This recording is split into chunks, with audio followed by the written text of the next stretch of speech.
start with asking you, what was your first reaction to reading the script or hearing the idea of playing this character in the sequel to the original? I was really excited. I also love the original and watched it my whole childhood. So I think I was curious, like everyone else has been, about what it was going to be, and seeing that it was a continuation and a new Jumanji adventure was exciting to me. I think they did a brilliant job with the writing and building out some great characters. And when I saw, the character that I would play, I knew kind of who he was right away, and the way to approach playing him, which I think was even kind of enhanced once I got on set with these other actors and dove in and tried to make a great movie. As much fun as we had making it, I think the audiences will have that much fun watching it. In the story, your character is the closest thing we have to Robin Williams' original character, Alan Parrish. And there's a really nice nod to the original. How important was it to you to see this story kind of connect to the original? Well, I think in a lot of ways, having some of those moments was really important.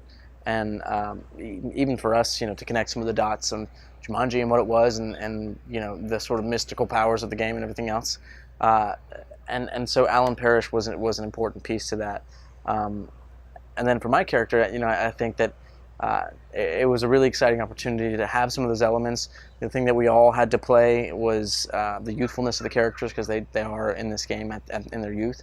And Alan Parrish had a lot of that as well, and so it was not only fun, but just a really exciting acting opportunity. And now that you're part of the Jumanji jungle world, what would you like to see from the next Jumanji adventure, if there could be a sequel?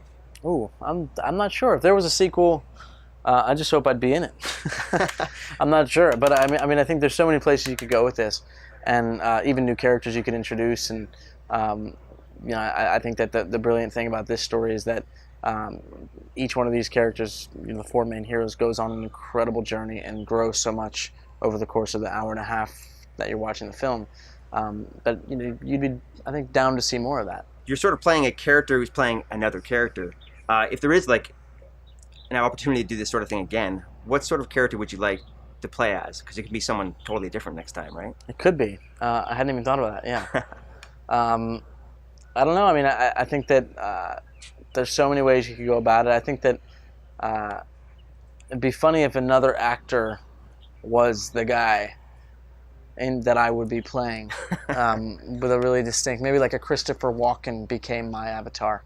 Oh, wow. I like it. I'd have to get my Christopher Walken mannerisms up.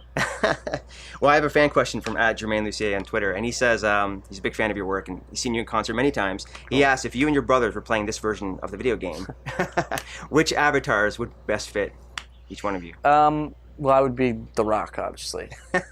Obviously. Yeah, no doubt. And then I think maybe Joe would be Kevin, and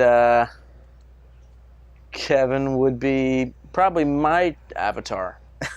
What would you say is the best scene in the film, or at least the one you think is your personal favorite? There's so many. I have a lot of favorite lines too. I think that when Jack discovers that he's a middle-aged man, it's one of my favorite scenes. And then there's so many moments throughout the whole film where I'd be in a scene and I'd have to just do all I could not to laugh, because he was just really selling it, really convincing as a 16-year-old girl. Yes, he is. For my last question, I'm a big fan of Doug Liman. He's one of my favorites. Oh, cool. What can you tell us about Chaos Walking?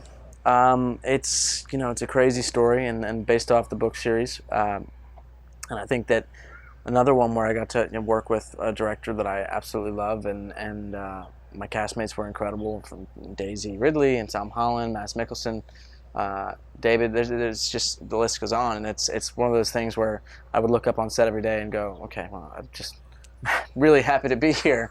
And I think people are going to love this movie. We tried to create a really unique world, and Doug is excellent at doing that in film, and really bringing the audience along the journey, and I'm excited to see it myself.